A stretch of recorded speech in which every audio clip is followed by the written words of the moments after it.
Welcome back to another episode of Infidelity Tales Lab. We're thankful for your continued viewership. Before we begin, tell us, where in the world are you watching from? We love knowing our global reach. Now, let's dive into today's story. Chapter 1.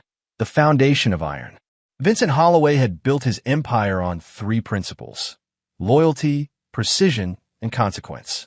At 45, he commanded a private security firm that specialized in corporate protection and crisis management, employing former military personnel who understood that failure wasn't an option. His steel-gray eyes had seen combat in Afghanistan, boardroom wars in Manhattan, and the devastating loss that had nearly broken him 5 years ago. The Holloway estate sat on 12 acres of pristine Connecticut countryside, a testament to Vincent's methodical approach to success. Every detail had been planned, from the hand-carved oak doors to the elaborate garden that had once been his daughter's favorite sanctuary. Emma had been 7 when the cancer took her, a brilliant, spirited child who could name every flower in their garden and had dreams of becoming a botanist like her grandfather. Vincent's wife, Patricia, had been his anchor during Emma's illness. They'd met 12 years ago when she was a nurse at Connecticut General Hospital, where Vincent was recovering from shrapnel wounds. Patricia Morrison had been 26 then, beautiful in an understated way, with auburn hair and compassionate green eyes that seemed to see through his carefully constructed walls. She'd tended to his physical wounds while somehow healing the emotional scars he'd carried from 2 tours overseas. Their courtship had been swift but deep. Patricia understood his need for control, his systematic approach to life, and she'd embraced the structure he brought to their relationship. When Emma was born 2 years later, Vincent believed he'd found his perfect life: a loyal wife, a beautiful daughter, and a growing business that provided them with everything they could want. But cancer doesn't care about perfect lives. Emma's diagnosis had come like a sniper's bullet, sudden, devastating, and life-altering. Vincent had thrown every resource at his disposal into fighting the disease. The best oncologists, experimental treatments, alternative therapies. Nothing was too expensive or too experimental if it might save his daughter. Patricia had been tireless in her care, sleeping in hospital chairs, researching treatments, and maintaining hope when Vincent's military pragmatism wanted to prepare for the worst. When Emma died on a rainy Tuesday morning in October, something fundamental had shifted in Vincent's world. The man who had never lost a battle found himself defeated by an enemy he couldn't outmaneuver or outfight. Patricia had grieved openly, her sobs echoing through their suddenly too large house. Vincent had grieved privately, in his study, staring at military commendations that seemed meaningless against the loss of his child.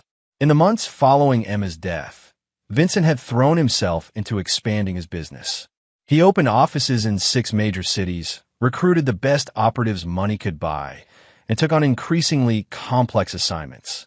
The work kept his mind occupied during the day, but the nights were different. The nights belonged to Emma's memory and the gnawing emptiness where his daughter's laughter used to fill their home. Patricia had struggled differently. She'd left her nursing job, saying she couldn't bear to be around children who might not make it home to their families. She'd started spending more time with friends, taking pottery classes, joining book clubs, anything to fill the void.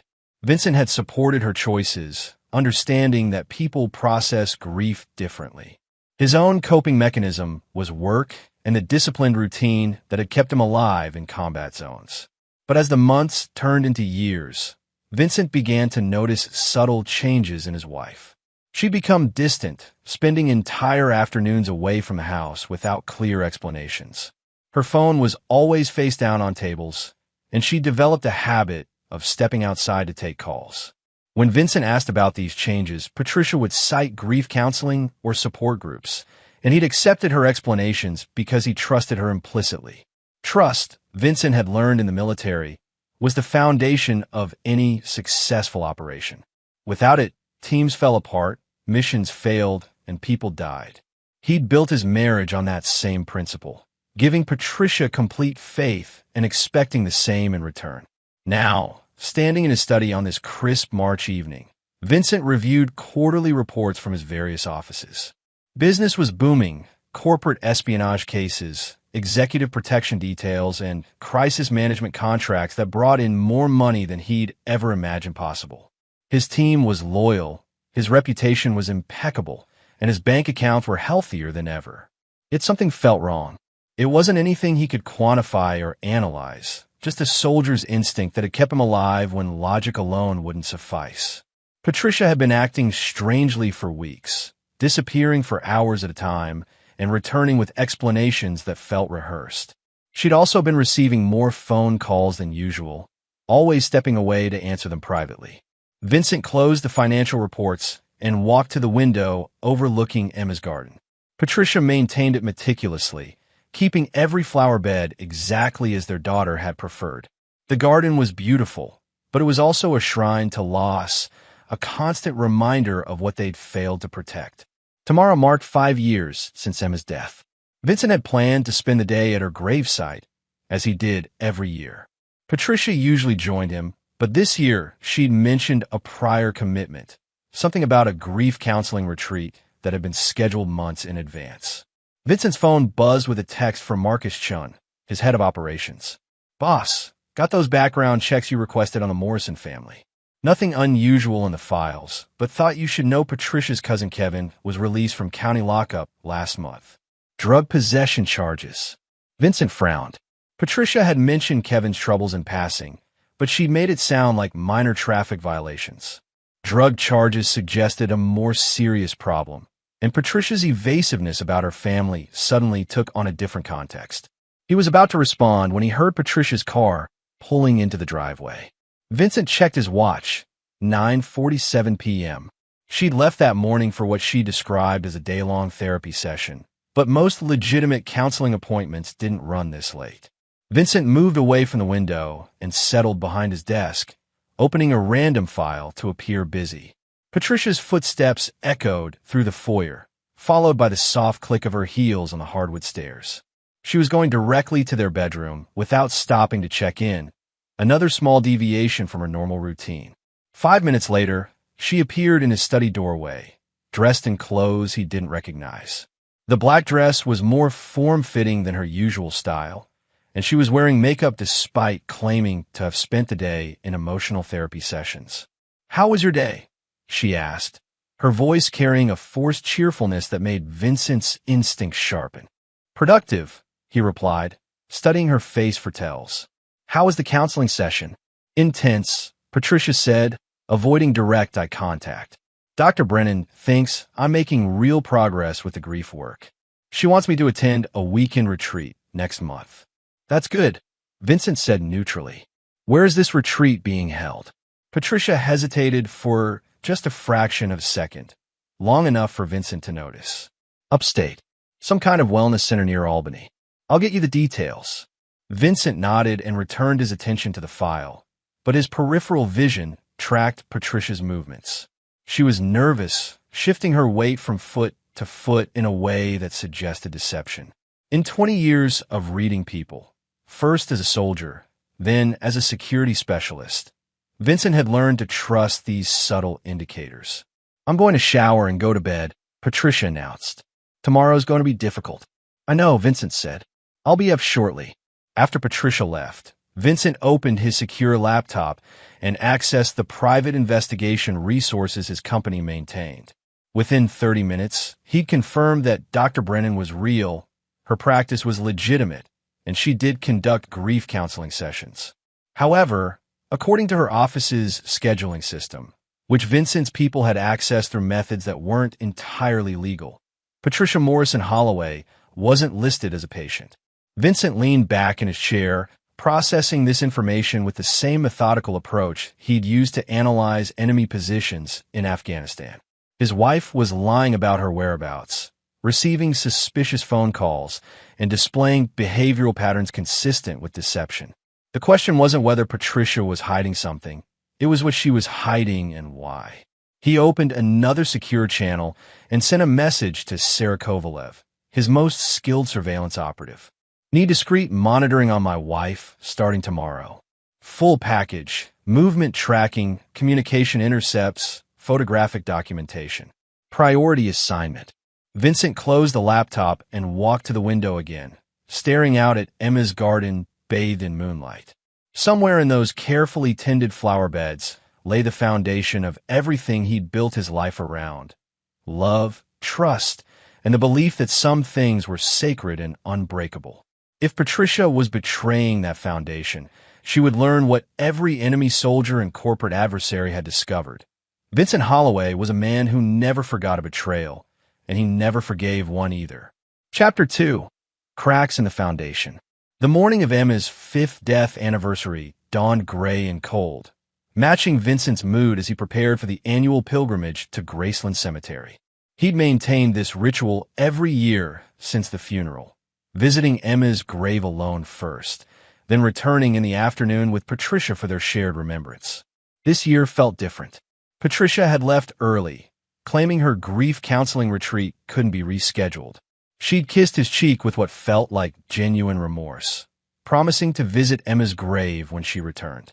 But Vincent had noticed the small overnight bag in her car was larger than necessary for a day trip, and her explanation about the retreat location had changed from Albany to somewhere near Syracuse. Vincent drove to the cemetery in his black Escalade, taking the route that passed Patricia's favorite coffee shop out of curiosity. Her silver BMW wasn't in the parking lot, despite her claiming she'd stopped there before heading to the retreat. Another small lie in a growing pattern that was making Vincent's instincts scream warnings. At the cemetery, Vincent knelt beside Emma's headstone, a simple granite marker that read, "Emma Grace Holloway, beloved daughter. She made everything beautiful." Vincent had chosen those words because Emma had possessed an almost supernatural ability to find wonder in the smallest things. A butterfly landing on her hand, the way morning dew caught sunlight, the intricate patterns of flower petals. "I miss you, sweetheart," Vincent said quietly, placing fresh daisies on a grave. "Your mom misses you too, though she's been acting strange lately. I think she's struggling more than she lets on." Vincent spent an hour at the gravesite, sharing updates about his work and telling Emma about the new additions to her garden. It was a one-sided conversation, but it helped maintain the connection he'd always shared with his daughter. Emma had been the one person who could make him laugh genuinely, who could penetrate his military stoicism with her infectious curiosity about the world. As he prepared to leave, Vincent's phone buzzed with a message from Sarah Kovalev. Subject: departed residence at 7:15 a.m., currently at Riverside Inn on Route 7. Meeting with unidentified male, approximately 35 to 40 years old. Attached photos. Vincent opened the images, and his world shifted on its axis. The first photo showed Patricia sitting across from a man Vincent didn't recognize, tall, dark-haired, wearing a casual button-down shirt that emphasized his athletic build.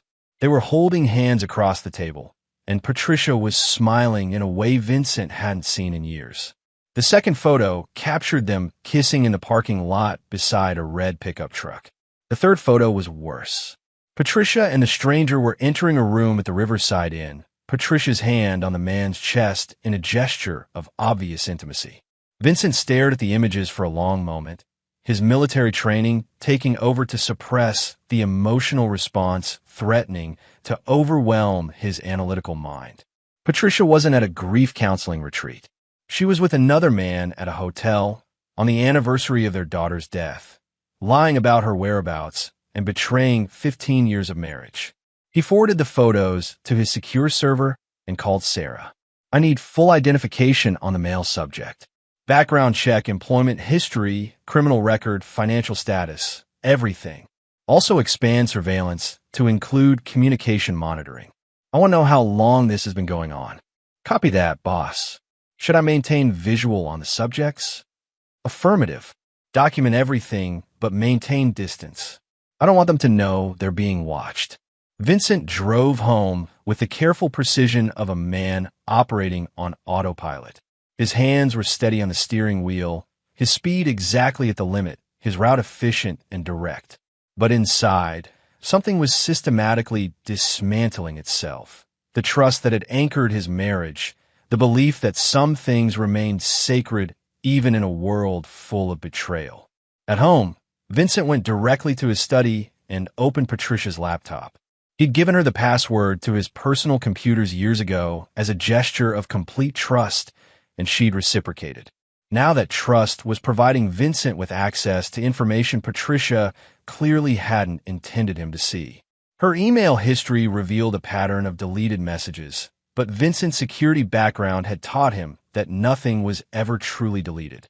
Using recovery software his company employed for corporate investigations, he retrieved months of communications between Patricia and someone identified only as K in her contacts. The earliest recovered message was dated 8 months ago. Patricia, it was wonderful seeing you at the grief support meeting. I hope we can continue our conversations about healing.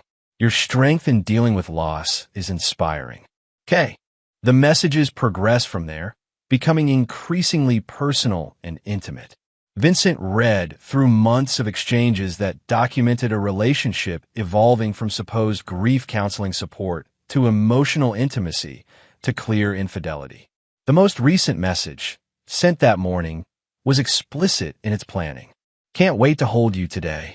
I know anniversaries are hard, but we'll get through this together. I love you. K. Patricia had responded, I hate lying to Vincent, but he wouldn't understand.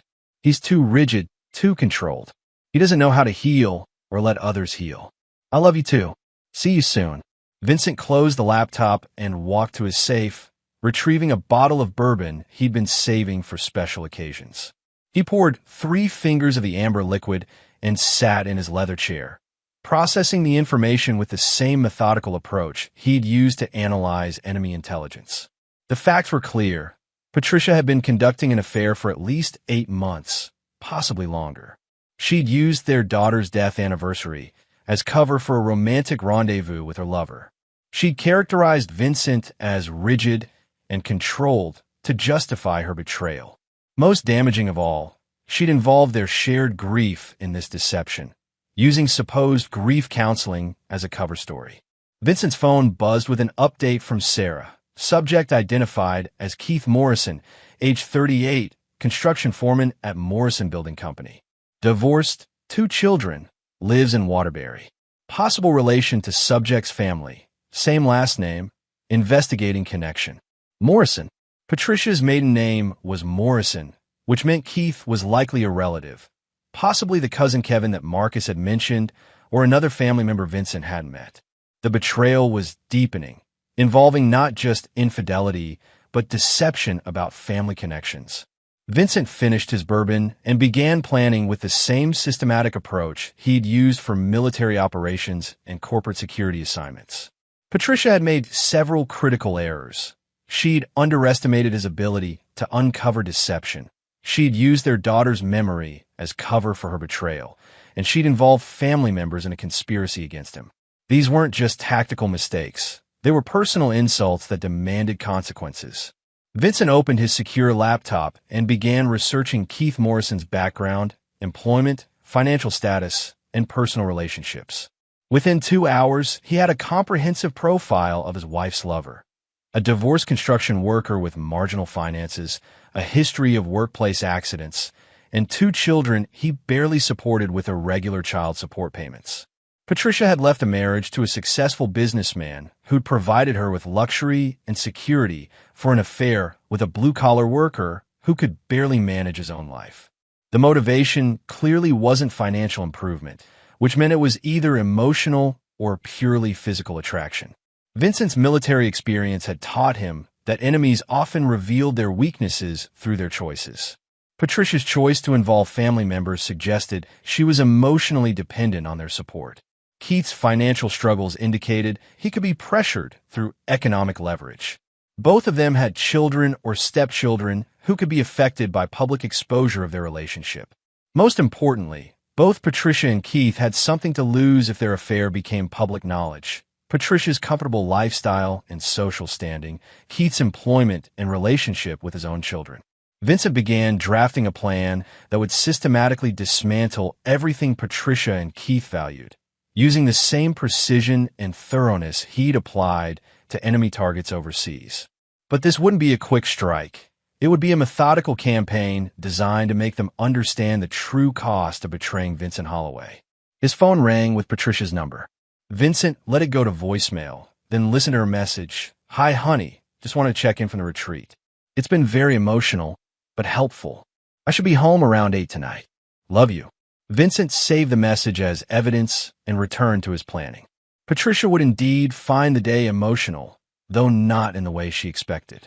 By the time Vincent finished with her and Keith Morrison, they would both understand that some betrayals carried consequences that lasted far longer than the pleasure they brought. Emma's garden was visible through his study window, a reminder of everything pure and innocent that had been lost. Patricia had polluted that memory by using their daughter's death anniversary as cover for adultery. For that alone, Vincent would make sure she paid a price that matched the magnitude of her betrayal. Chapter 3. Voices from the Garden. Vincent spent the afternoon methodically building surveillance profiles on both Patricia and Keith Morrison. By 5 p.m., he had detailed information about their routines, known associates, financial vulnerabilities, and personal relationships. Patricia would return home soon, expecting to resume her normal life while maintaining her carefully constructed lies. Vincent had other plans. He prepared dinner, Patricia's favorite salmon with asparagus, and opened a bottle of wine they'd been saving for a special occasion. To any observer, it would appear he was planning a romantic evening to commemorate their daughter's memory. In reality, Vincent was creating a baseline for Patricia's behavior, establishing her normal reactions before he began applying pressure.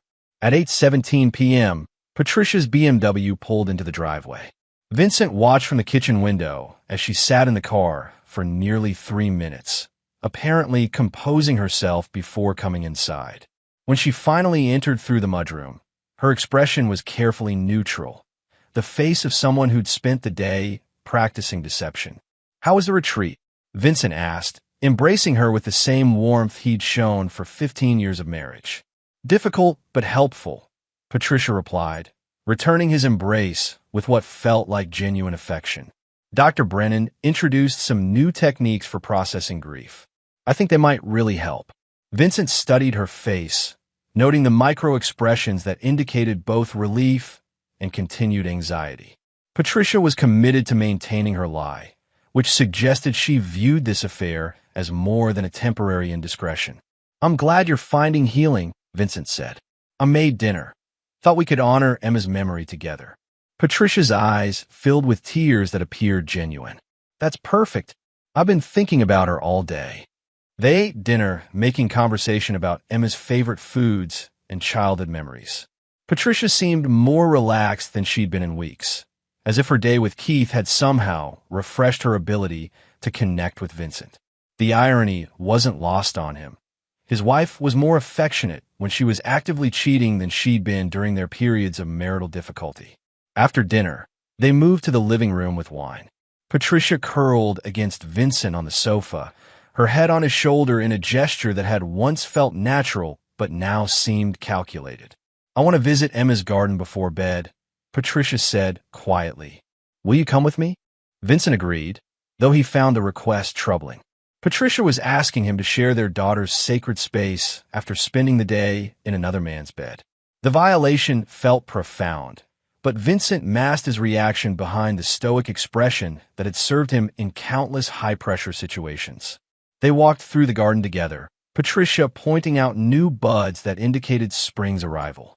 Emma had loved this time of year, when the garden emerged from winter dormancy to show the first signs of renewed life.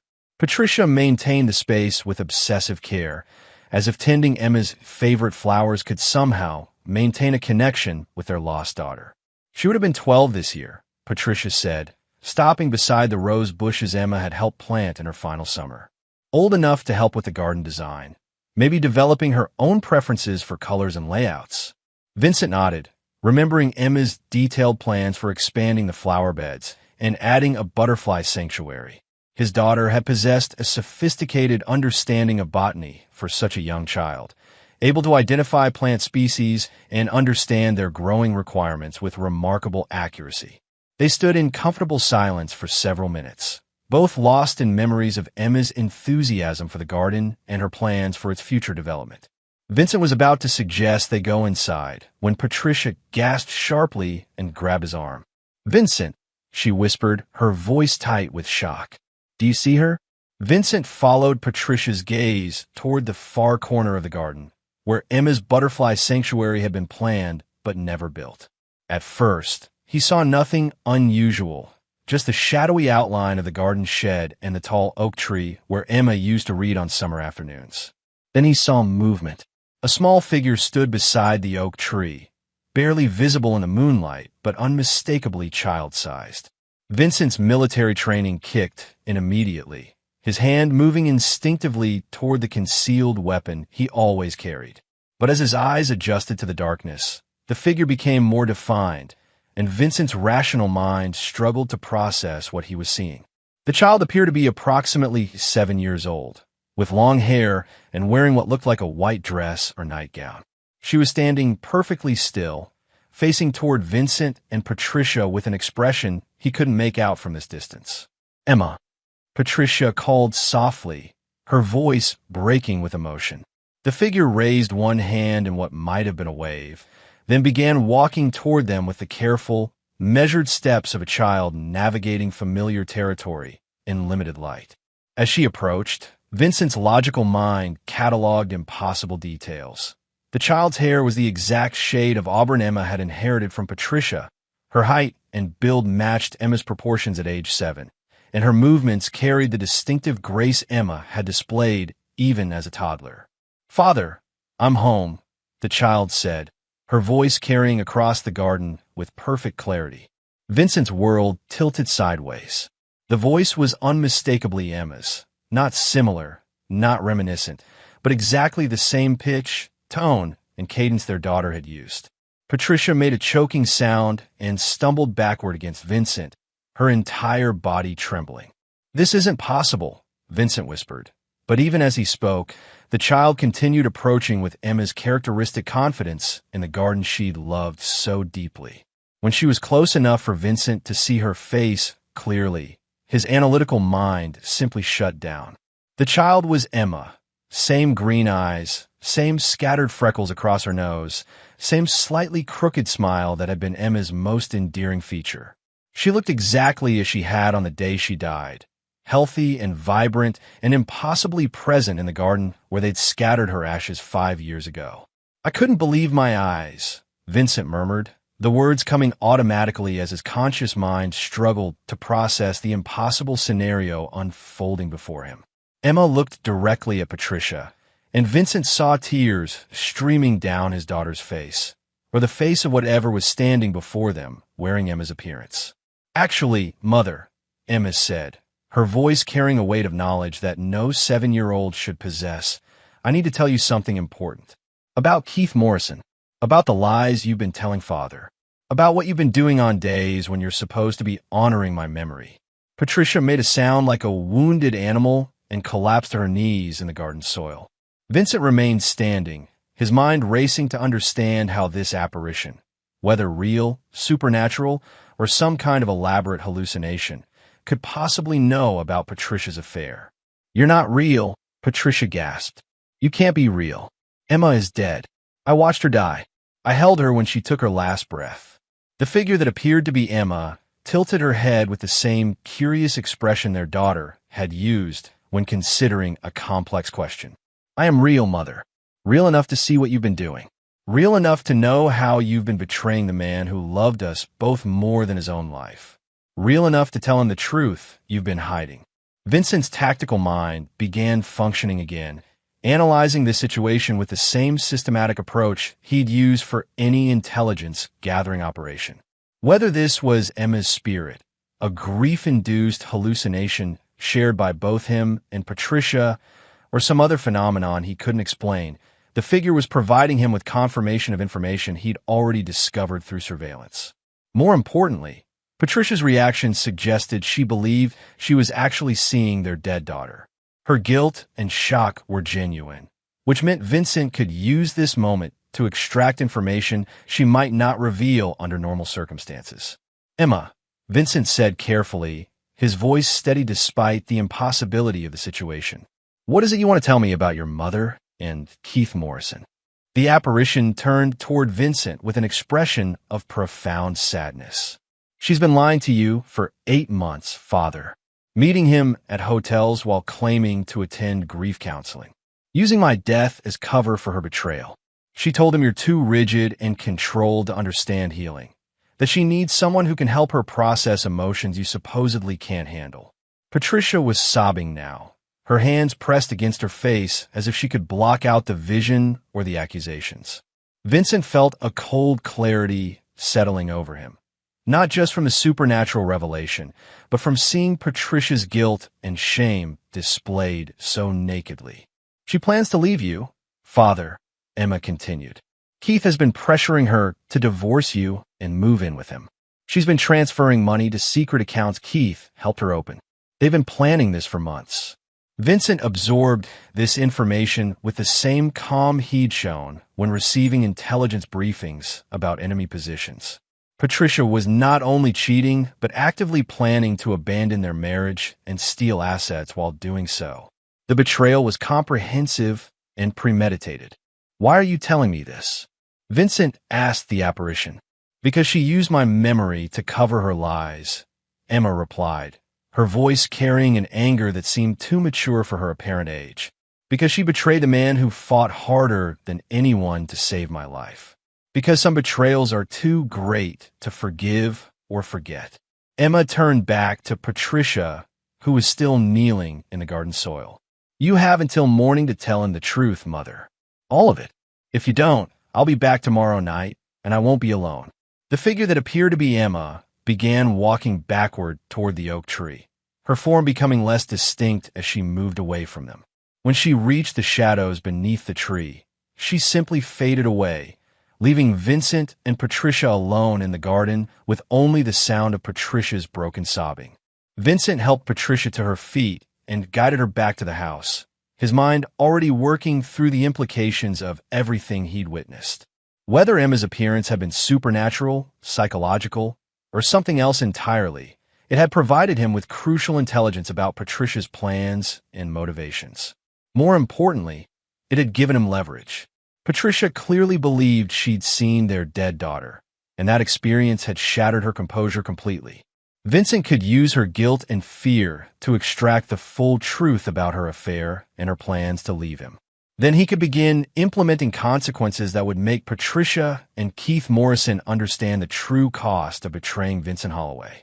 As they entered the house, Patricia was still trembling and crying. Vincent guided her to the living room and poured her a glass of wine, playing the role of concerned husband while his mind calculated the tactical advantages this night had provided. That wasn't real, Patricia kept repeating. That couldn't have been real. I saw her too, Vincent said quietly, and she seemed to know things about your activities that she couldn't have known unless someone told her. Someone who's been watching us. Patricia looked up at him with terror in her eyes. Not just fear of the supernatural experience, but fear of discovery. She knew Vincent well enough to recognize when he was operating in tactical mode, and she was beginning to understand that her carefully constructed deception was collapsing.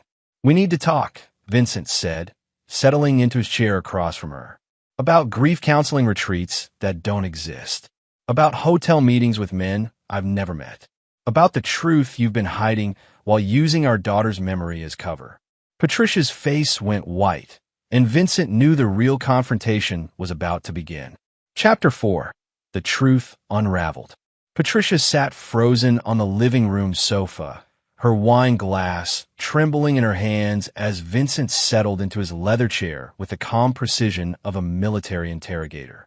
The supernatural encounter in the garden had stripped away her carefully maintained composure, leaving her emotionally raw and psychologically vulnerable. Vincent had learned during his military service that the best time to extract information was immediately after a subject had experienced shock or trauma. Patricia's belief that she'd seen their dead daughter had created exactly that kind of psychological break, making her more likely to reveal truths she'd previously hidden. I've been conducting my own investigation, Vincent said quietly, his voice carrying the neutral tone he'd perfected during combat briefings. I know about Keith Morrison. I know about the Riverside Inn. I know about the bank accounts and the money transfers.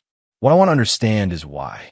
Patricia's face crumpled, and she began crying again, deep, wrenching sobs that seemed to come from somewhere profound and broken inside her. Vincent watched her without offering comfort, studying her reactions for signs of genuine remorse versus manipulation. "How long have you known?" Patricia finally managed to ask. "I suspected something was wrong weeks ago," Vincent replied. "I confirmed it this morning when you failed to appear at the grief counseling center you claimed to be attending. My people have been documenting your activities since then." Patricia looked up at him with shock that appeared genuine. "Your people? I run a security company, Patricia. Surveillance and investigation are core competencies. Did you really think you could conduct an 8-month affair without me eventually discovering it?" Patricia set down her wine glass and wrapped her arms around herself, a defensive posture that suggested she was beginning to understand the full scope of her situation. Vincent had resources she'd never considered, and her amateur attempts at deception had been thoroughly penetrated by professional intelligence gathering. "Keith is my cousin," Patricia said quietly. "My mother's nephew. He moved back to Connecticut after his divorce, and he started attending the grief support group, where I was getting help after Emma died." Vincent nodded, filing this information alongside what his research had already revealed. "When did the relationship become intimate?" 8 months ago," Patricia admitted, "but we were friends before that. He understood what I was going through in ways you couldn't. He lost someone too. His father died of cancer around the same time Emma got sick." Vincent studied Patricia's expression, noting the defensive tone that suggested she'd rationalized the affair by characterizing it as emotional support rather than betrayal. This was a common pattern among cheating spouses. They reframed their infidelity as meeting legitimate needs their marriage wasn't addressing. "Tell me about the money transfers," Vincent said. Patricia's face went white again. "How did you never mind? Keith has been having financial problems since his divorce. Child support, legal fees, work has been inconsistent. I've been helping him occasionally. You've transferred $47,000 to accounts he controls over the past 6 months, Vincent said, revealing the extent of his investigation. That's not occasional help. That's systematic financial support for your lover using marital assets. Patricia stared at him with growing horror. You've been tracking our bank accounts? I've been tracking everything, Patricia. Phone calls, text messages, email communications, financial transactions, travel patterns, social media activity. Your affair with Keith Morrison is thoroughly documented, including your plans to leave me and establish a permanent relationship with him. Vincent opened his laptop and displayed several photographs Sarah had taken that day. Patricia and Keith embracing at the hotel, entering the room together, Keith's hands on her body in ways that left no doubt about the nature of their relationship. This is what you were doing on our daughter's death anniversary, Vincent said, his voice remaining calm despite the rage building inside him. Using Emma's memory as cover while you betrayed 15 years of marriage. Patricia looked at the photos and began crying again, but this time her tears seemed to carry shame rather than just fear. I know how it looks, but you don't understand what I've been going through. The grief, the loneliness, the feeling that you'd shut down emotionally after Emma died. So you decided to handle your grief by fucking your cousin in hotel rooms while lying about attending therapy sessions, Vincent said, his military bluntness cutting through Patricia's attempts at rationalization. Patricia flinched at his language, but continued trying to explain. Keith understood what I was feeling. He helped me process emotions I couldn't share with you because you became so distant and focused on work after Emma died. Vincent leaned forward, his eyes fixed on Patricia's face with the intensity he'd once used to interrogate enemy combatants. I threw myself into work because we'd lost our daughter and I was trying to build financial security for our future. You threw yourself into an affair because facing grief as a married couple was apparently too difficult for you to handle. It wasn't supposed to happen, Patricia said weakly. Keith and I were just friends at first, but you were working 18-hour days, traveling constantly, and when you were home you seemed unreachable. Keith was there when I needed someone to talk to.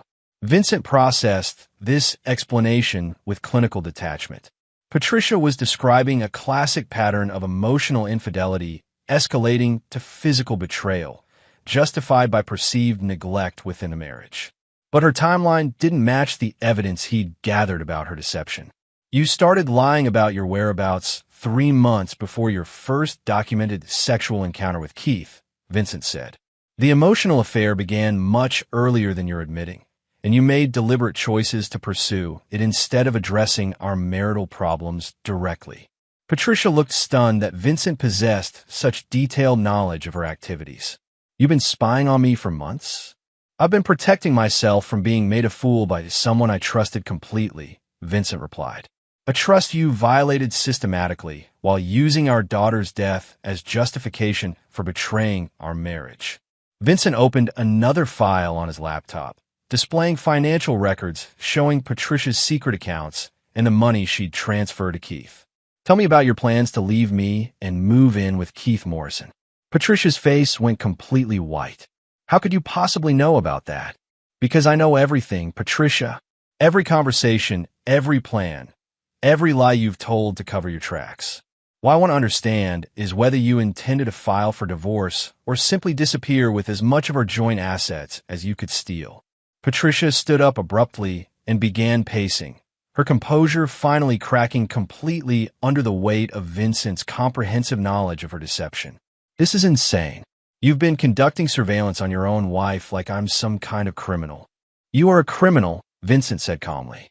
Theft of marital assets, fraud in obtaining those assets, conspiracy with Keith Morrison to defraud me of property and money. Your affair is adultery, but your financial activities constitute actual felonies. Patricia stopped pacing and stared at him with growing panic. You can't be serious. You wouldn't actually have me arrested. Vincent closed his laptop and fixed Patricia with the same cold stare he'd once reserved for enemies who'd underestimated his capabilities. You used our daughter's death as cover to betray our marriage, steal our money, and plan to abandon me for a construction worker who can't support his own children. What exactly makes you think I wouldn't pursue every legal remedy available to me? Patricia sank back onto the sofa, her hands shaking as she finally began to understand the full scope of her situation. Vincent had comprehensive evidence of her infidelity and financial crimes, gathered through professional surveillance methods she'd never suspected he was capable of deploying. What do you want? Patricia asked quietly. I want the complete truth about your relationship with Keith Morrison, your plans to leave me, and everyone who helped you conceal this betrayal, Vincent said. Then I want you to understand the consequences of what you've done. Patricia looked toward the window, facing Emma's garden, as if she could still see the apparition that had appeared to them earlier. What if Emma comes back? What if she tells you things I don't want to reveal? Vincent studied Patricia's expression, realizing she was genuinely terrified of another supernatural encounter. Whether or not Vincent believed their daughter's spirit had actually appeared, Patricia clearly did, and that fear was making her more cooperative than any interrogation technique he could have employed. Emma already told me the important details, Vincent said. She said you've been planning to leave me for months, that you've characterized me as too rigid and controlled to understand healing, and that you've been using her memory to cover your lies. Is there anything else you think she might reveal that you'd prefer to tell me yourself? Patricia wrapped her arms around herself again, clearly struggling with how much to reveal. Keith wants me to divorce you and move in with him permanently. He's been pressuring me to take half of everything and start over with him. What did you tell him? I told him I needed more time to figure out how to handle the legal aspects, Patricia admitted. But I was planning to file for divorce after the summer. I wanted to wait until the 5-year anniversary of Emma's death had passed. Vincent absorbed this information with cold fury. Patricia had been planning to wait until their daughter's death anniversary was behind them before abandoning their marriage, as if that timing somehow made her betrayal more palatable. Anyone else involved in this plan? Vincent asked. Patricia hesitated, then nodded reluctantly. Keith's sister Rebecca has been helping with the financial arrangements. She's a paralegal, and she's been researching divorce laws and asset division strategies. Vincent made a mental note to add Rebecca Morrison to his list of targets for investigation and potential consequences. The conspiracy against him was expanding to include Keith's family members, which meant his response would need to address multiple participants. Here's what's going to happen, Vincent said, standing up and moving to loom over Patricia. "You're going to call Keith Morrison and tell him this affair is over immediately. You're going to close the secret bank accounts and return every dollar you've stolen. Then you're going to wait while I decide what consequences are appropriate for someone who betrayed me this comprehensively." Patricia looked up at him with terror in her eyes. "What kind of consequences?" Vincent smiled with the same cold expression he'd worn when dealing with enemies who'd made the mistake of underestimating him. "The kind that will make you and Keith Morrison understand that betraying Vincent Holloway was the worst decision either of you has ever made." Chapter 5. The Web of Deception. The next morning, Vincent implemented the first phase of his response plan while Patricia remained in their bedroom, claiming she was too emotionally shattered to face normal activities. Vincent had given her 24 hours to sever all contact with Keith Morrison and begin returning the stolen money. Whether she complied or not, he was moving forward with systematic consequences for everyone involved in the conspiracy against him. Vincent's first call was to Marcus Chun, his head of operations. "I need a complete operational package on Keith Morrison, his sister Rebecca Morrison, and anyone else in their immediate family or social circle. Financial vulnerabilities, employment dependencies, legal exposure, personal relationships that could be leveraged. Full spectrum intelligence gathering." "How deep do you want us to go, boss?" Marcus asked, understanding that Vincent's requests typically meant someone had made a serious mistake. "Deep enough to destroy their lives if they don't cooperate with correcting the situation they've created," Vincent replied. "I want leverage points that will make them understand the true cost of their decisions." Vincent's second call was to Jennifer Walsh, the attorney who handled both his personal and corporate legal matters. Jennifer had represented Vincent through various business disputes and understood his preference for overwhelming legal pressure applied with surgical precision. "I need divorce papers prepared," Vincent told her, "but I want them structured to maximize financial damage and minimize asset division. Also prepare criminal referrals for theft of marital assets and fraud." "What's the situation?" Jennifer asked.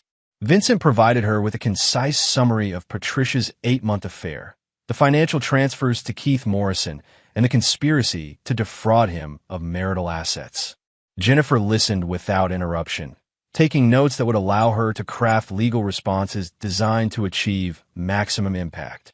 "The adultery gives you grounds for fault-based divorce in Connecticut," Jennifer said.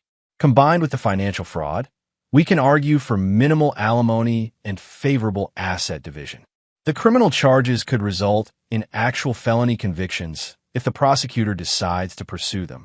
I want everything prepared but not filed yet," Vincent instructed. "I'm going to give them an opportunity to understand their situation before I implement consequences they can't reverse." Vincent's third call was to Tony Rodriguez, a private investigator who specialized in corporate espionage and had occasionally provided services that existed in legal gray areas.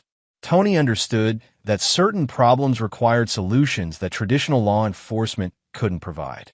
"I need comprehensive surveillance on Keith Morrison and his sister Rebecca," Vincent said.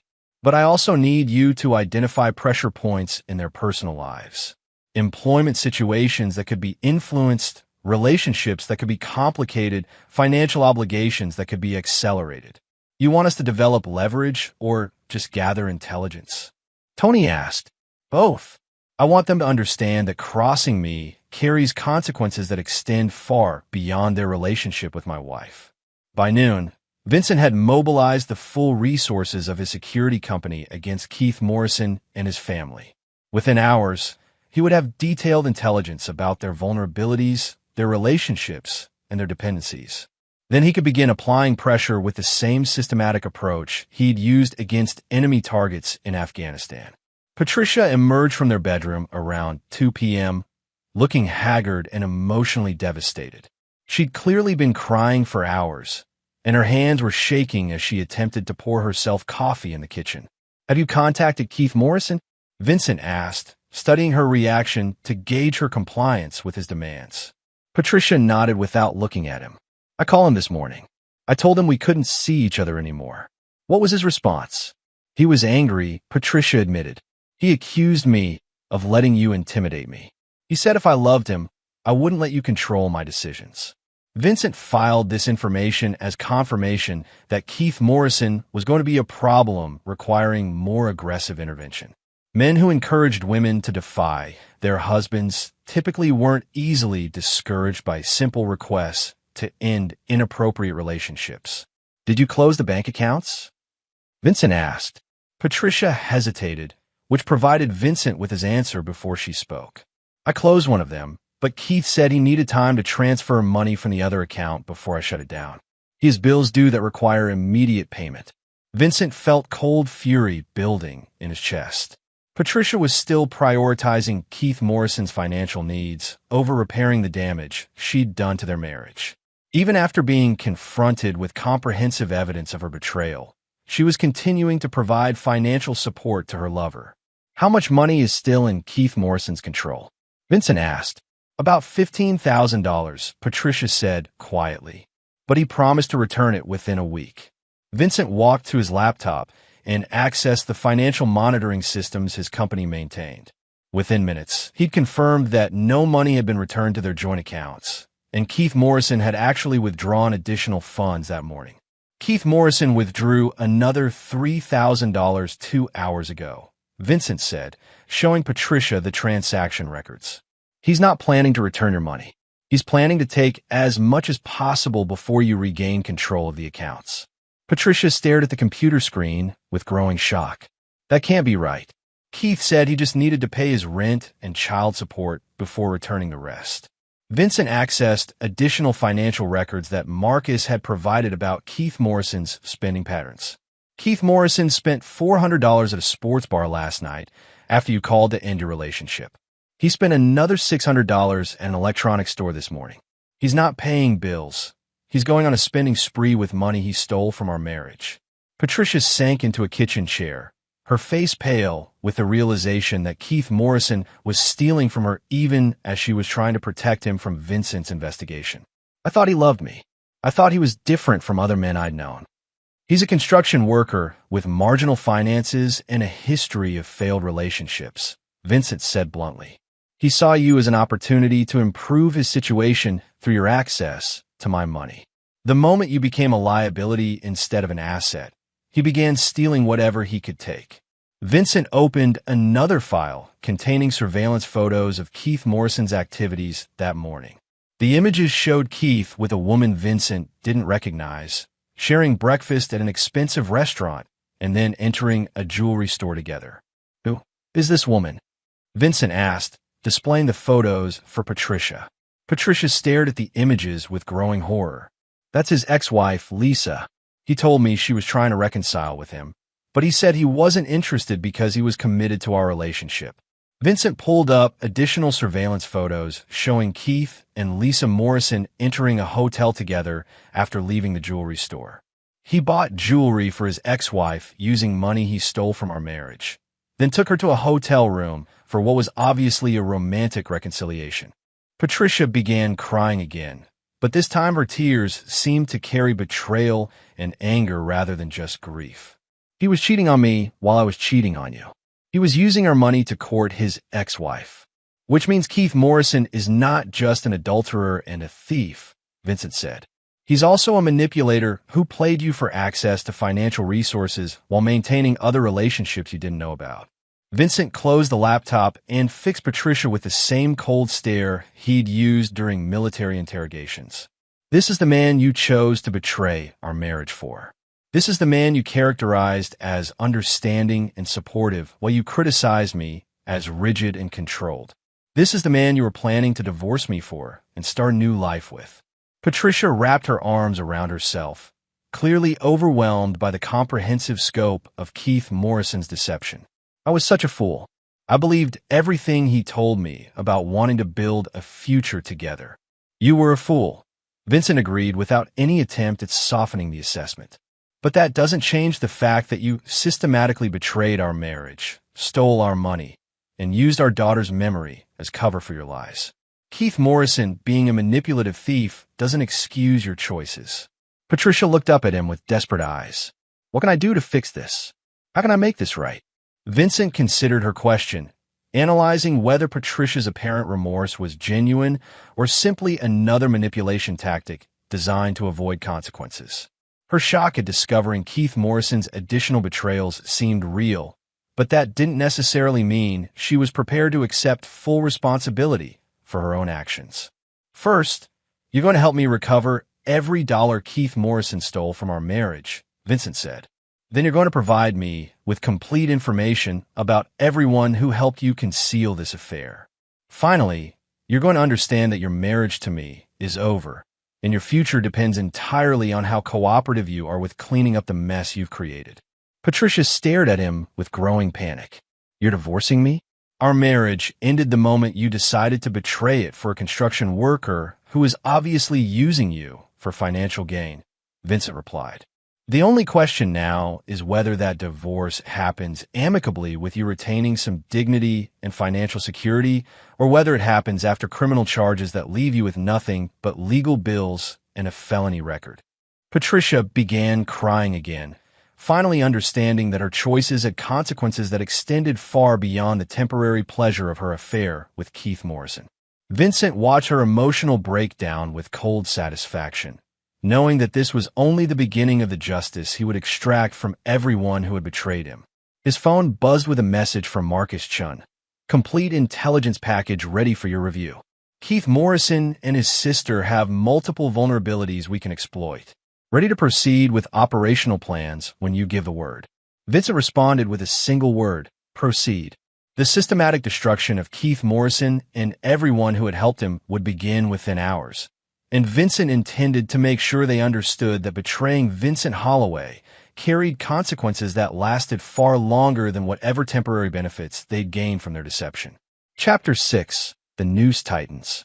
Vincent spent the evening in his study, reviewing the comprehensive intelligence packages Marcus had compiled on Keith Morrison and his co-conspirators. The information was more damaging than Vincent had anticipated. Keith Morrison's life was built on a foundation of poor decisions, financial irresponsibility, and interpersonal betrayals that created multiple leverage points for someone with Vincent's resources and skills. Keith Morrison worked for Riverside Construction, a mid-sized company that held several municipal contracts requiring background checks and security clearances for workers.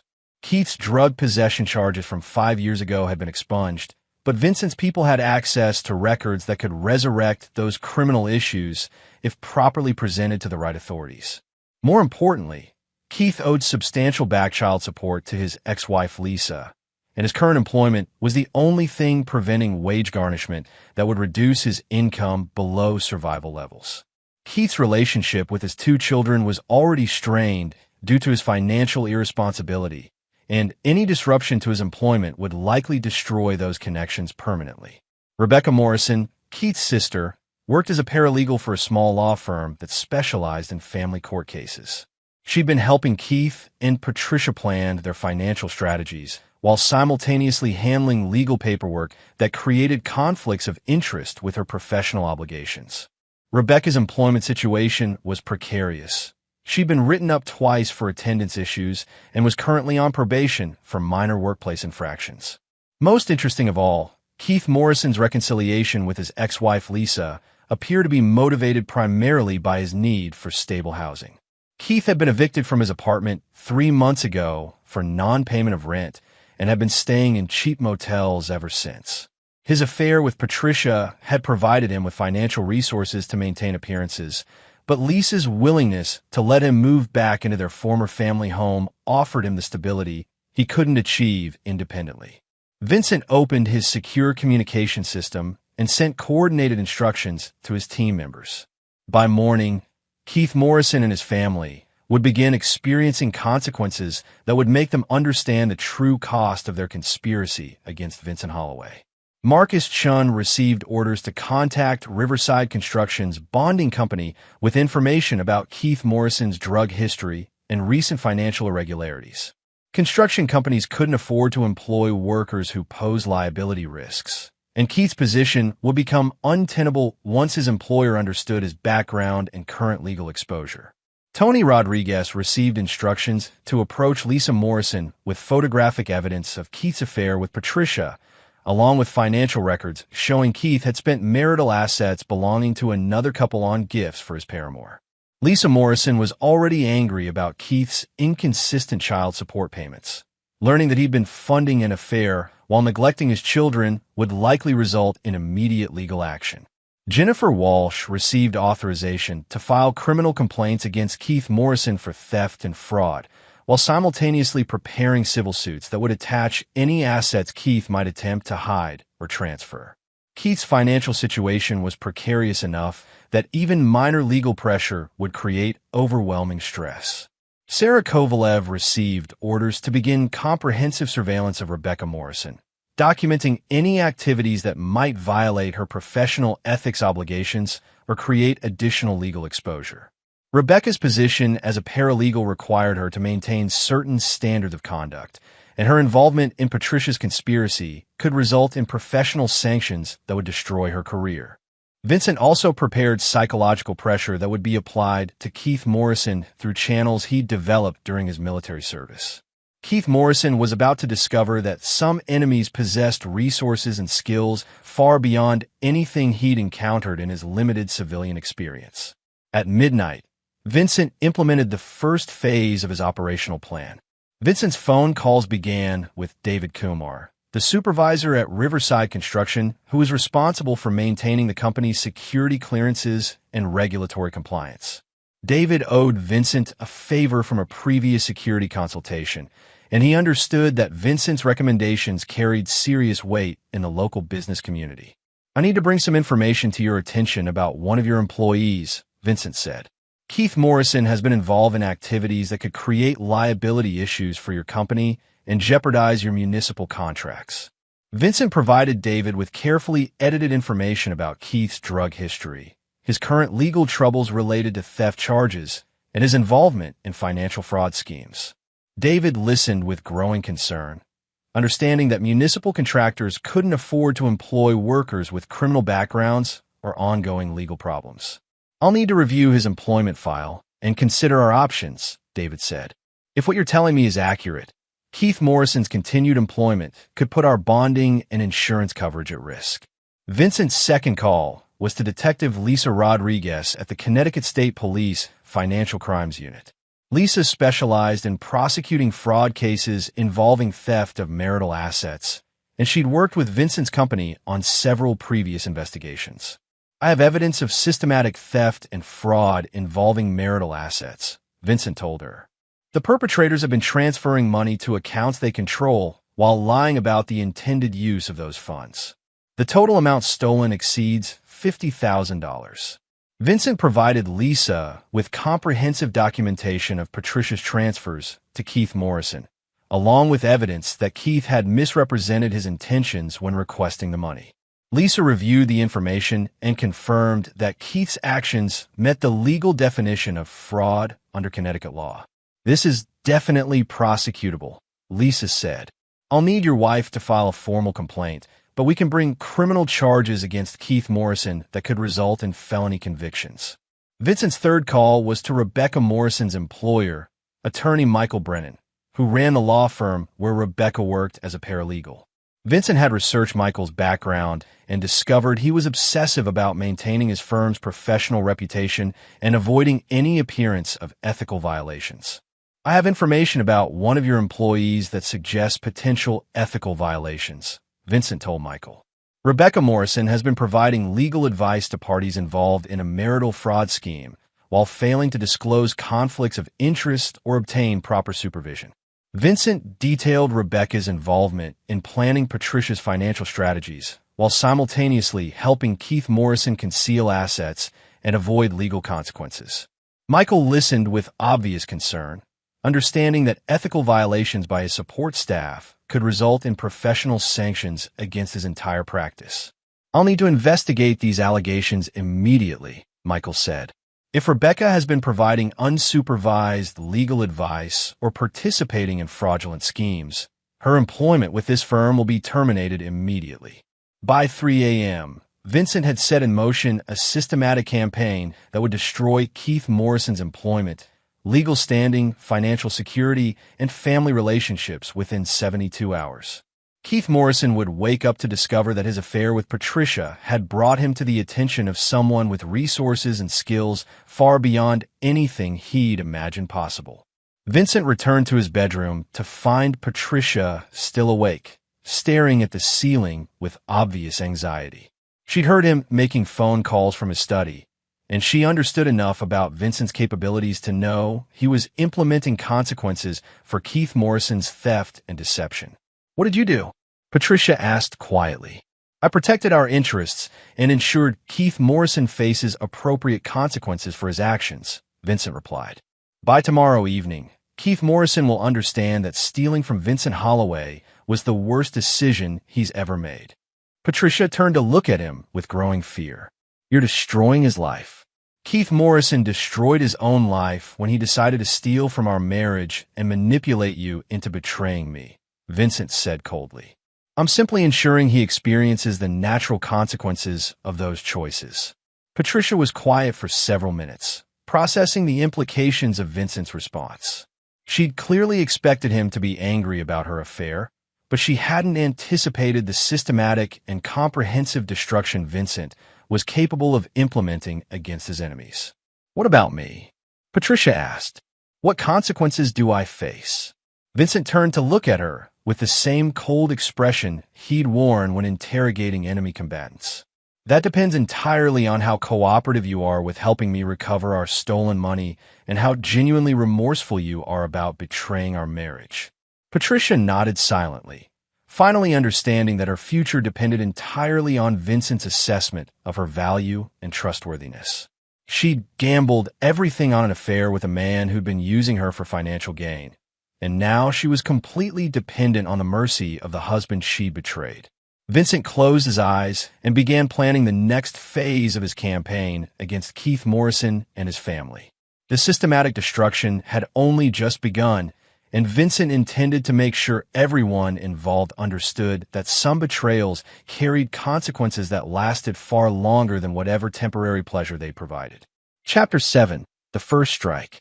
Keith Morrison's world began collapsing at 7:43 a.m. when David Kumar called to inform him that his employment with Riverside Construction was being terminated immediately due to irregularities in his background check and ongoing legal issues that pose liability risks to the company.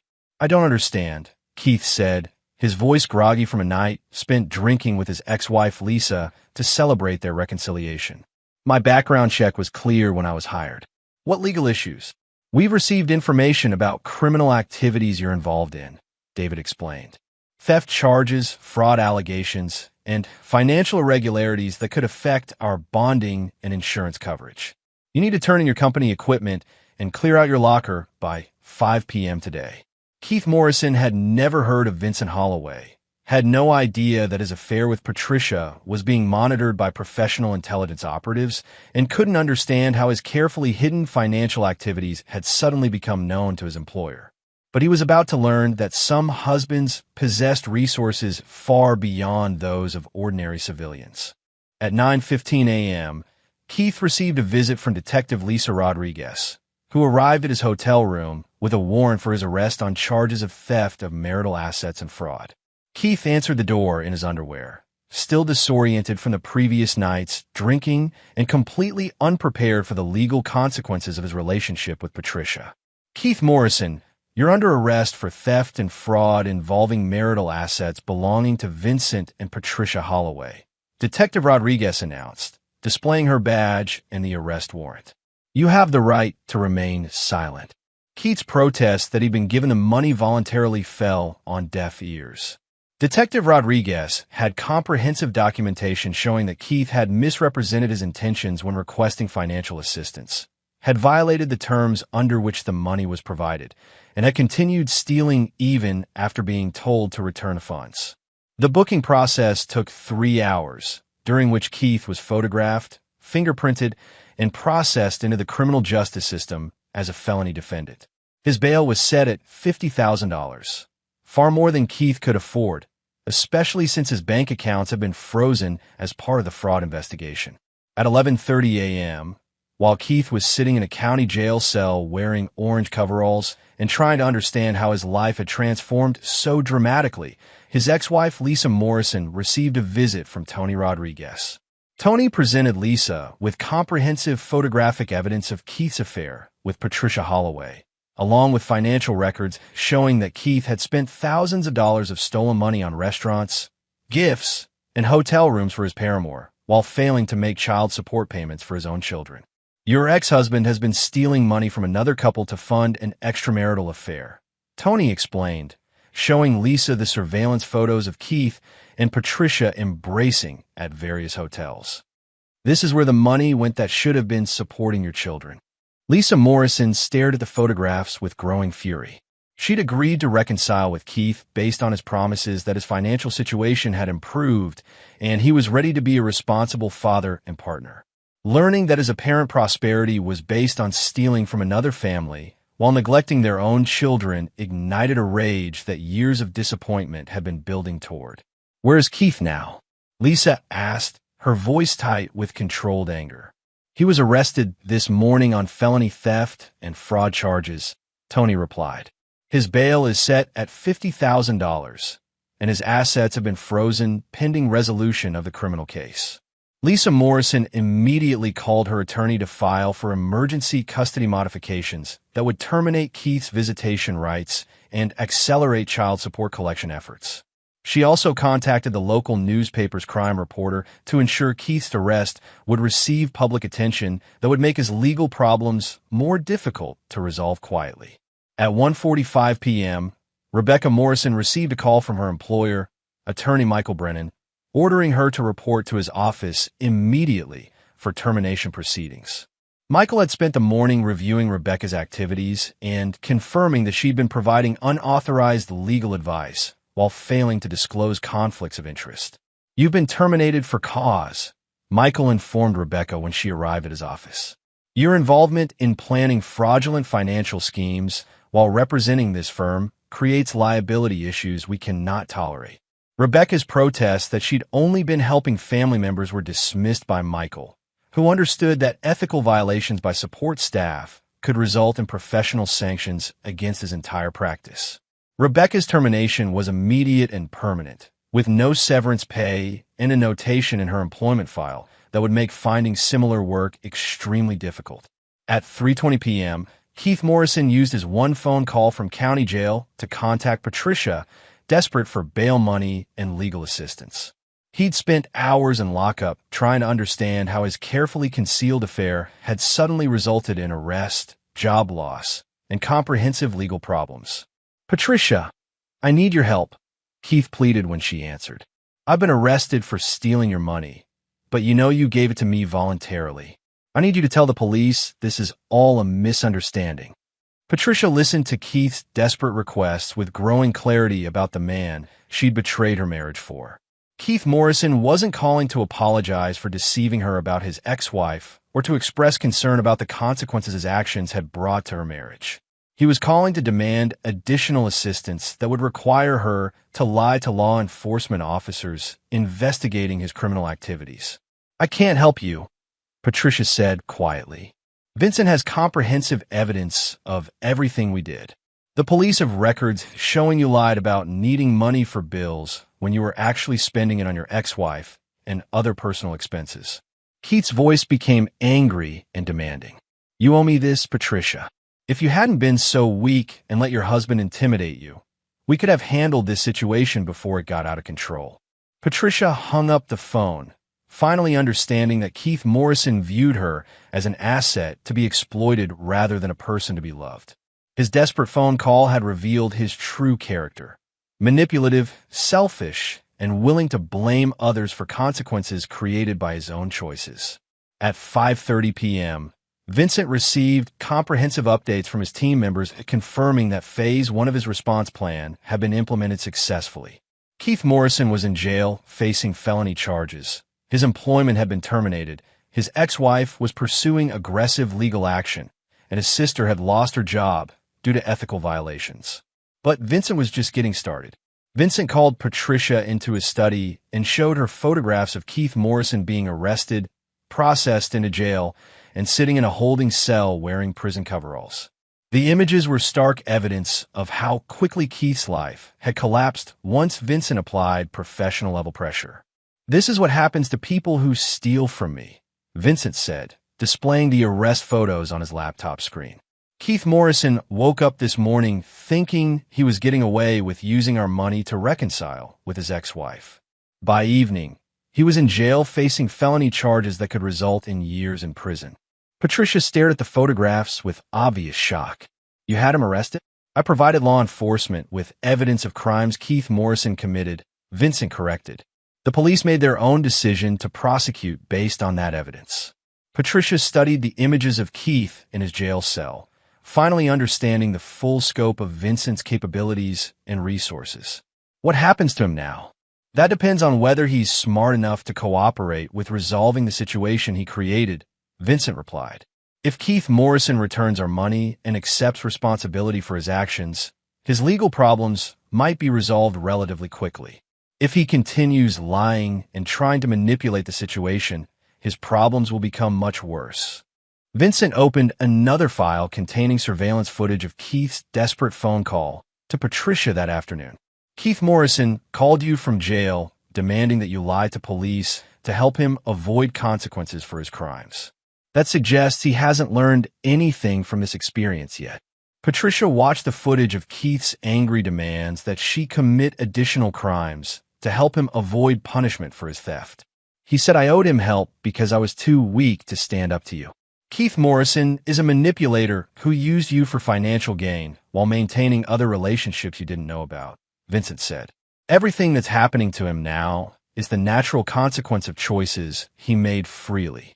Vincent closed the laptop and fixed Patricia with the same cold stare he'd used when dealing with enemy combatants who'd underestimated his resolve. "Tomorrow, Keith Morrison will discover that his arrest was only the beginning of the consequences he'll face for stealing from our marriage. By the end of the week, he'll understand that crossing Vincent Holloway was the worst mistake he's ever made." Patricia nodded silently, finally comprehending that Vincent's response to their betrayal was systematic, comprehensive, and far from over. She'd gambled everything on an affair with a man who was now in jail, jobless, and facing felony charges that could destroy his life permanently.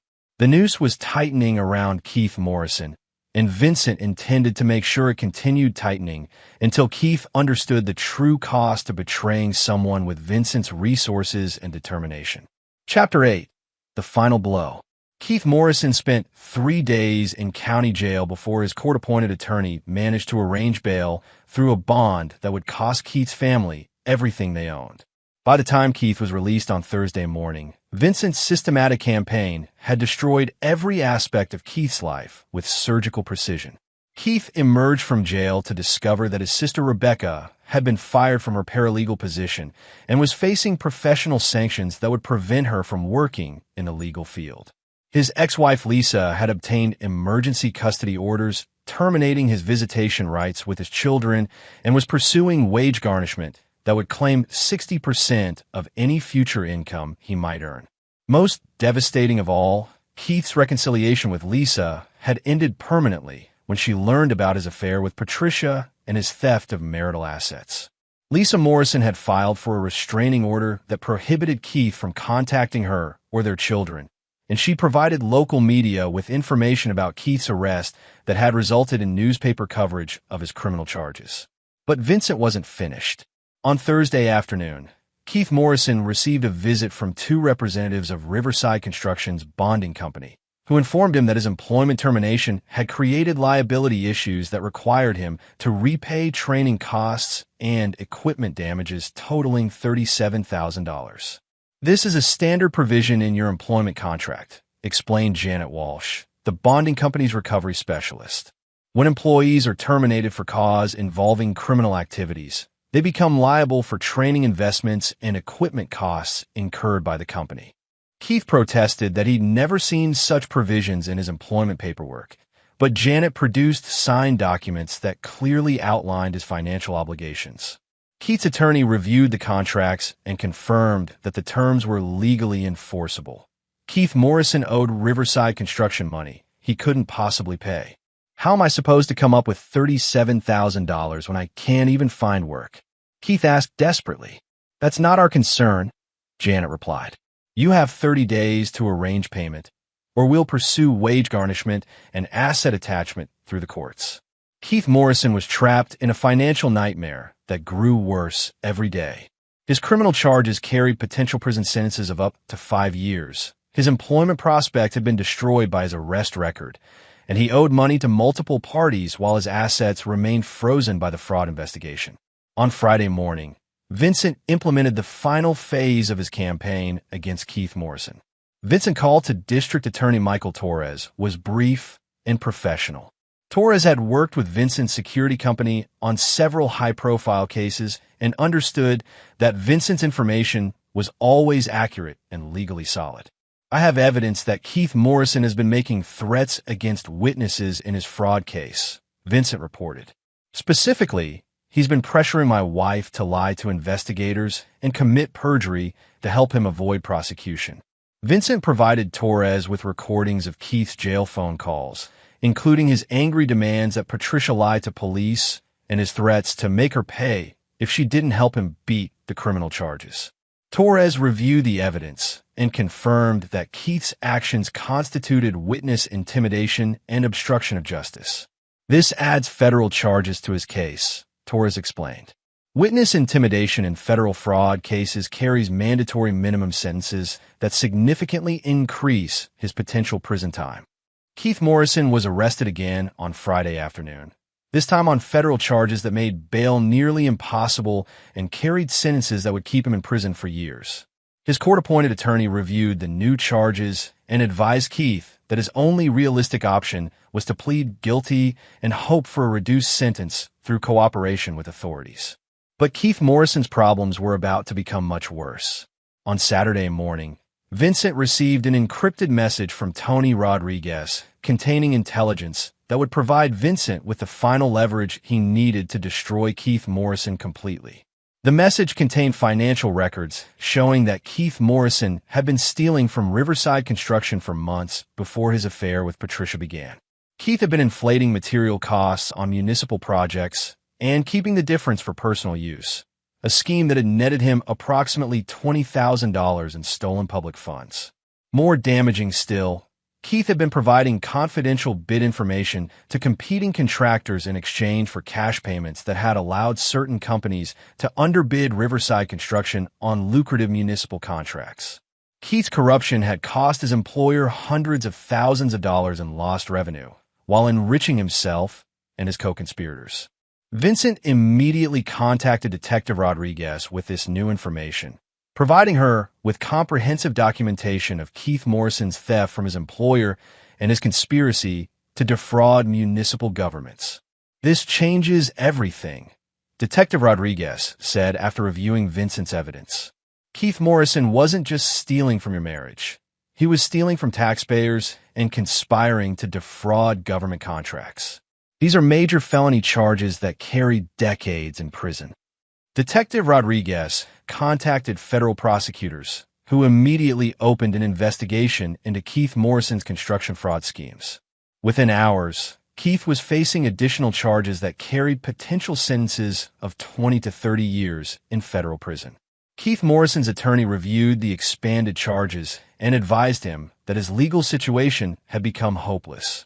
You're looking at multiple felony convictions on state and federal charges that could keep you in prison for most of your adult life, the attorney explained. Your only option is complete cooperation with authorities and hope for significant sentence reductions. On Sunday evening, Keith Morrison called Patricia from his federal holding cell, his voice broken and desperate. Patricia, I need you to know that I never meant for any of this to happen, Keith said, his earlier anger replaced by obvious despair. I thought I could handle the situation, but this Vincent guy has resources I never imagined.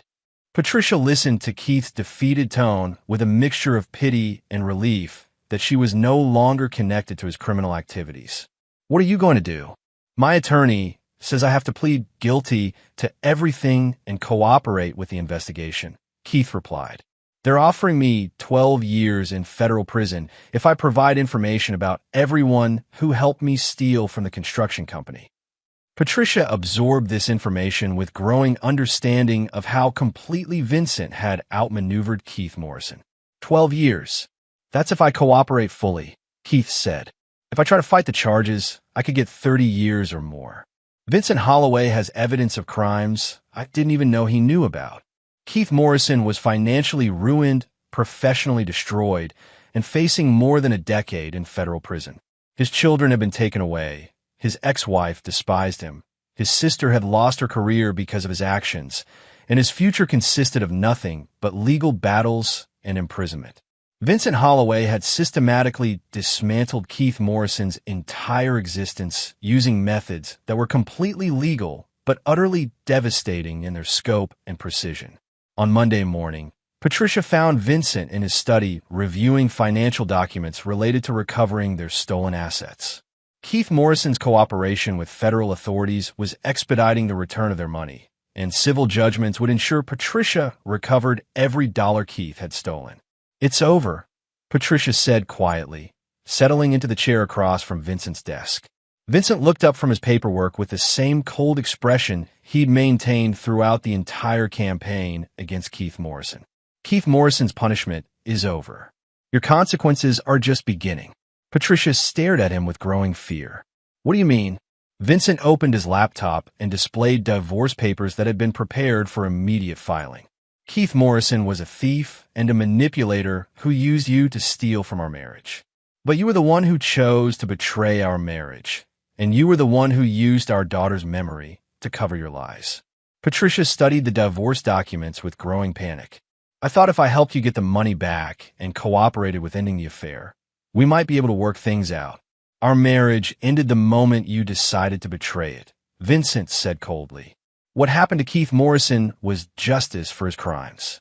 What happens to you is justice for yours."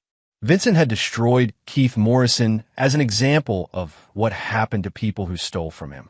Now Patricia would learn what happened to people who betrayed him. A lesson that would be different from Keith's punishment, but equally comprehensive in its scope and devastating in its impact. The final phase of Vincent's campaign was about to begin, and Patricia was about to discover that her husband's capacity for systematic revenge extended far beyond anything Keith Morrison had experienced. Chapter 9. The Garden's Final Secret. 2 weeks after Keith Morrison was sentenced to 12 years in federal prison, Patricia signed the divorce papers that would end her marriage to Vincent and leave her with minimal assets and no alimony. Vincent's comprehensive documentation of her adultery and financial fraud had made any legal challenge to his terms impossible, and Patricia's attorney had advised her that cooperation was her only option for avoiding criminal charges herself.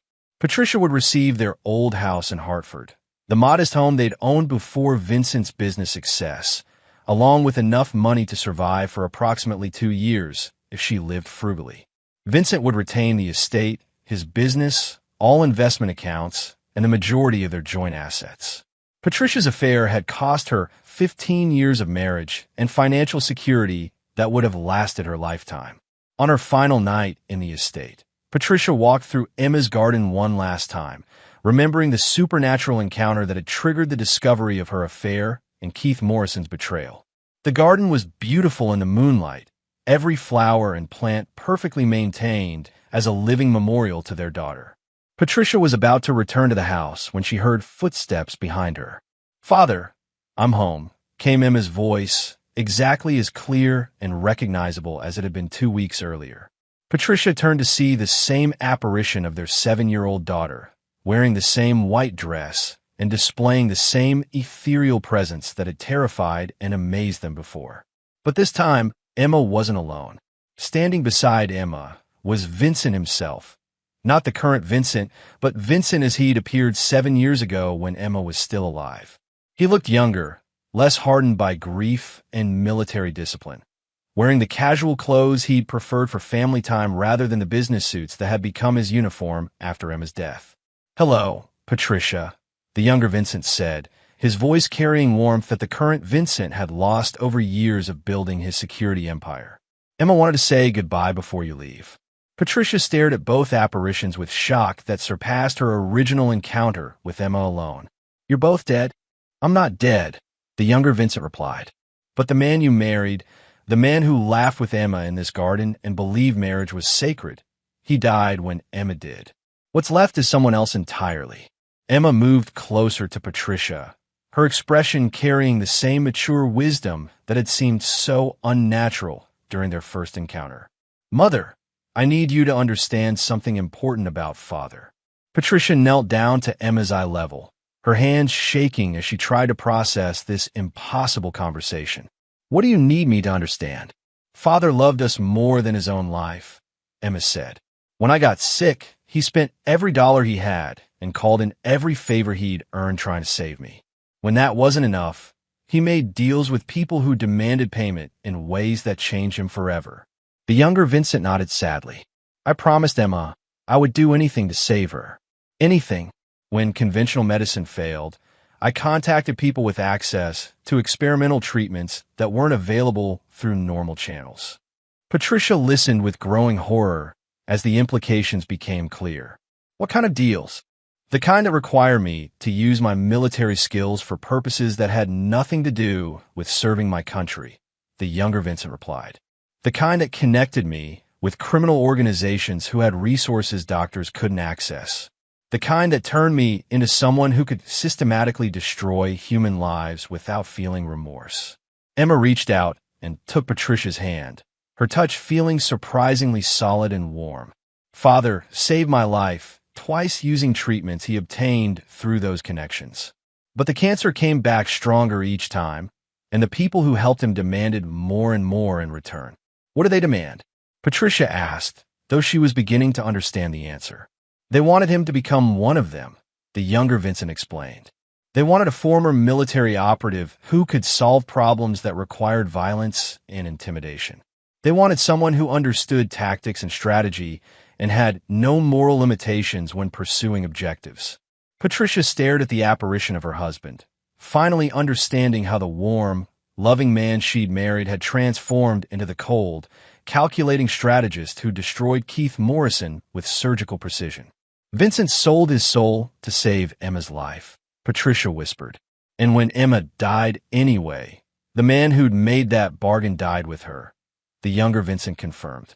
"What survived was someone who'd learned that love and loyalty meant nothing, that only power and control could protect what mattered, and that betrayal deserved consequences that lasted forever." Emma squeezed Patricia's hand gently. "Mother, you betrayed the man who'd given up everything to save my life. You used my memory to cover lies while cheating on someone who'd literally sold his soul, trying to keep me alive." Patricia began crying, finally understanding the full magnitude of what she'd done. "I didn't know. He never told me about any of this. Because the man who made those sacrifices died with me," Emma said. "What's left doesn't remember love, or forgiveness, or healing. It only remembers that betrayal requires punishment and that some sins can never be forgiven." The younger Vincent moved closer to Patricia, his expression carrying profound sadness. "I want you to understand that Vincent isn't cruel or evil.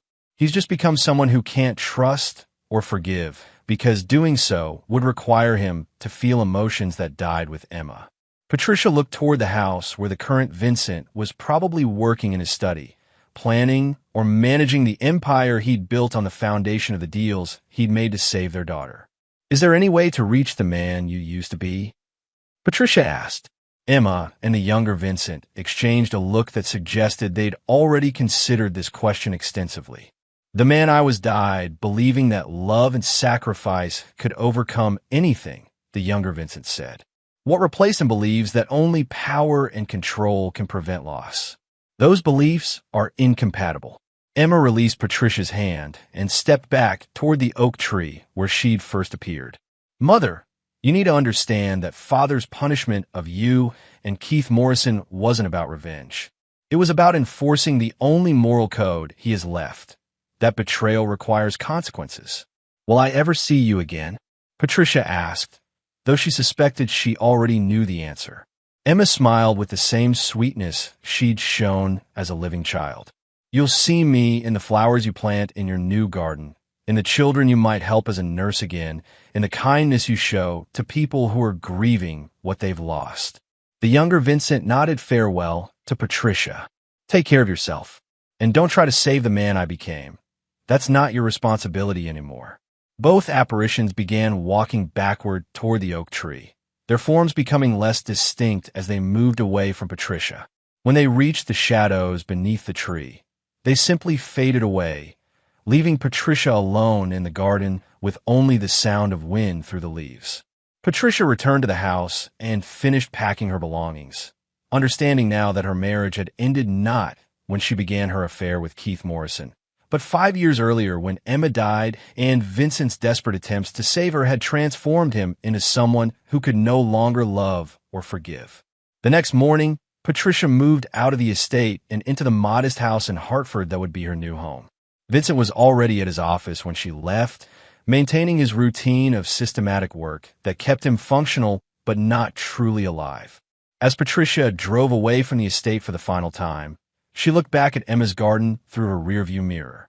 The garden would continue to bloom under Vincent's care, a perfect memorial to a daughter who died despite her father's willingness to sacrifice everything to save her. Patricia understood now that Vincent's transformation wasn't cruelty.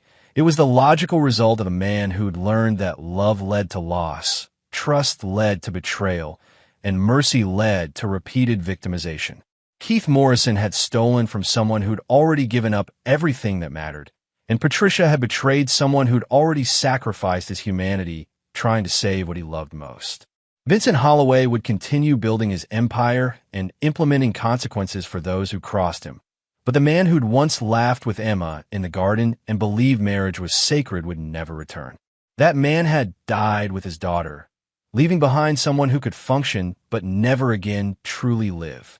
Patricia drove toward her uncertain future, understanding that some betrayals created consequences that lasted forever, and some transformations couldn't be reversed no matter how much remorse or love might wish otherwise. The garden would bloom each spring, beautiful and perfect, and forever haunted by the memory of a father's love that had become a requiem for innocence lost and humanity abandoned in the name of protecting what couldn't ultimately be saved. And there you have it. Another story comes to an end. What did you think? I'd love to hear your thoughts in the comments below. If you enjoy this story, consider joining our community by subscribing. It means the world to us. For more stories like this one, check out the recommended videos on screen, and I'll see you there.